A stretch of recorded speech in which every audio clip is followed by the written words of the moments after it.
Michael Penix Jr. They go Michael Penix Jr., and we were shocked. Everyone was shocked.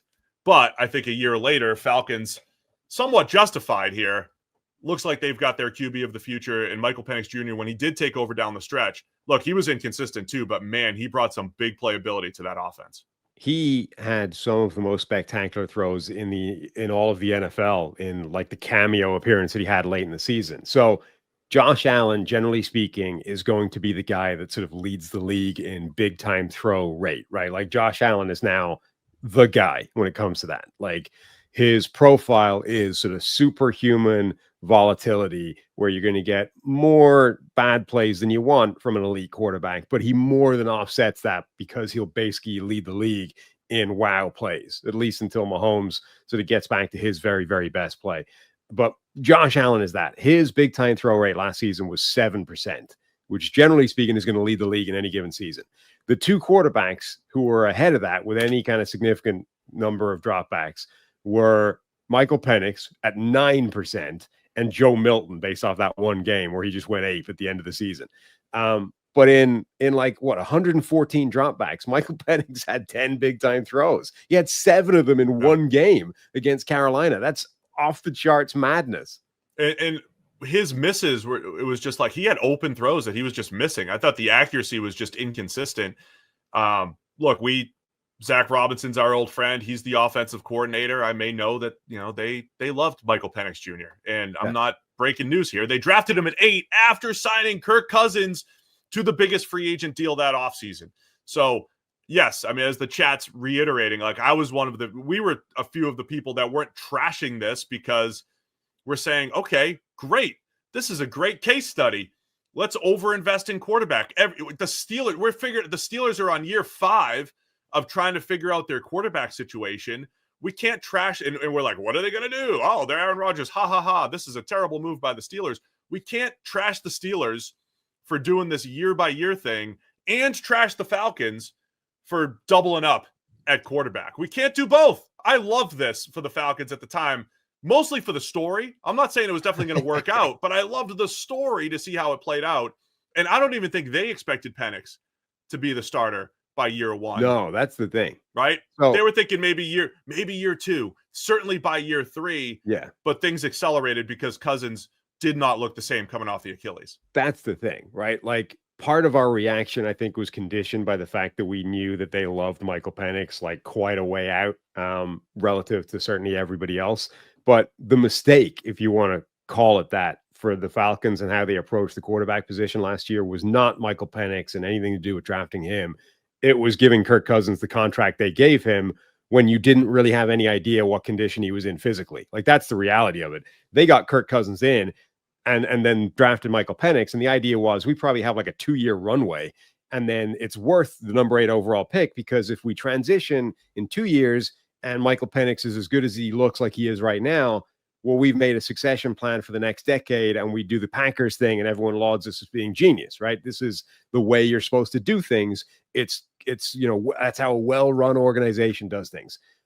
Now, the fact that they had to turn to him before the end of the first season makes it look bad because, well, then why is like you're stuck with Kirk Cousins now. They can't get rid of him because he doesn't want to leave that contract. He's got a no trade clause. You can't just flip him to somebody else for whatever you might be able to get from it. And now you're potentially sitting on a guy who we don't know how he's going to handle being the backup within an organization on that kind of money. Like that's so the mistake was giving Kirk Cousins that contract when you had no idea if coming off his Achilles, he was going to be able to do anything for a year or 2 years or whatever. Drafting Michael Penix at 8 overall when everyone else had him at 30 or whatever, that's fine. That's just the way the NFL is. You say, I think the consensus is wrong on a quarterback.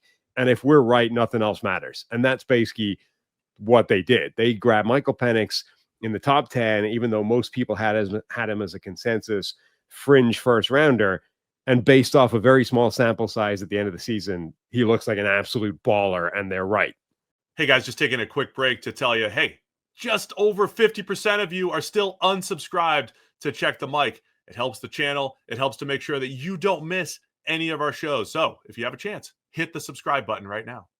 Yeah. And remember, one of the big knocks on Penix was the knee injuries, multiple ACLs coming out of college. And we'll see if that ends up showing up. But in the 3 games as starter, they scored 34 against the Giants, 24 in the overtime loss to the Commanders. Remember, they went toe-to-toe with the Commanders, and Penix is throwing this game-tying touchdown late in regulation, just aggressive, making big-time throws. And then the Panthers, they scored 38 in a loss in Week 18, where if they had won and the Bucs had lost, they would make the playoffs. So I can't wait to see next year, because I still think the Falcons, with our friend Zach calling the plays, but Bijan Robinson in the backfield, Drake London, Darnell Mooney, whatever Kyle Pitts has, their playmakers with Penix and his downfield aggressiveness, I think they could be really explosive this year. Imagine that narrative, by the way, before the season, that in Week 18, Bryce Young is going to outduel Michael Penix Jr. in an absolute shootout of insane proportions at the end of the year, with Penix throwing 7 big-time throws and Bryce Young having 3, and numbers off the charts. That would have sounded absolute madness. And we were watching it all from Circa. What a week that was, Week 18. So I use the term overinvest because they paid Cousins and then used the 8th overall pick and didn't say, hey, we're just going to fix the edge rusher thing. We'll wait till next year to spend 2 first-rounders on the edge rusher. We're going to get the quarterback. So I love that to solve their quarterback situation, they did it in a way that we've literally never seen at that level, to get the top free agent and a top 10 quarterback in the draft, in the same draft, and just saying, we don't want to deal with 3rd-round Desmond Ridder, hope he develops anymore. We're not doing it. We love this guy. I don't care that we paid Cousins. We're doing both. But this is why, when we always talk about, how you approach the draft, and the smart thing to do is trade down and assemble more draft picks and assume that nobody knows anything, and, accept your fallibility with judging talent. This is why the rules always change when it comes to quarterbacks, right? Like anyone that has a trade model for the draft, it's different when it's do you trade up for a quarterback or a different position, right? It's always a different model based off whether you're talking quarterback or not, because for exactly this reason, right? If you're like Atlanta, should Atlanta assume, if they had drafted a different player that was viewed as a 25 position reach in the draft relative to the consensus board, I would say that's bad. That's bad process, because you're probably not better at everybody else at identifying this. But the payoff, if you're right about the quarterback, is so huge that it's worth the gamble. If they think Michael Penix Jr. is that level of baller, even if nobody else does, if they're right, that changes the franchise for the next 15 years, right? That's why it's worth doing for a quarterback. And okay, it's a crazy small sample size. We don't really know anything about Michael Penix Jr. So, at this point in his career, other than in a few games, he looked like an absolute star. But if he can be that guy going forward, it doesn't matter. And nothing else matters. The fact that they sunk a ton of money into Kirk Cousins doesn't really matter. The fact that they called their shot and everyone else thought they were stupid for it doesn't matter. None of it matters.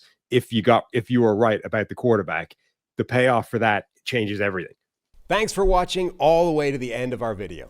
For more great content, click here to subscribe and here to watch another video. We'll see you again soon.